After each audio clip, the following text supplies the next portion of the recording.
Good cross-court find from Nash. It's Malcolm Lee on the other end. And I'll tell you what, Toomey's not shy. Back-to-back for him. He is not shy. He's pulling from about 25 feet away from the basket. Hamilton.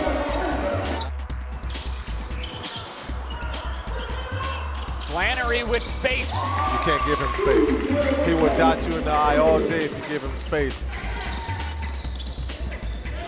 Too much room. Flannery again, back-to-back. And here we go. Nice walk-in three-point shot by Jordan Adams off of a great pass. Hamilton buries it. Shooting runs in that family, doesn't it? We saw that from Jordan earlier. Adams attacks, puts it through. Saban doesn't get the call. Next point wins. Here it is. Congratulations to Sons of Westwood for winning and advancing.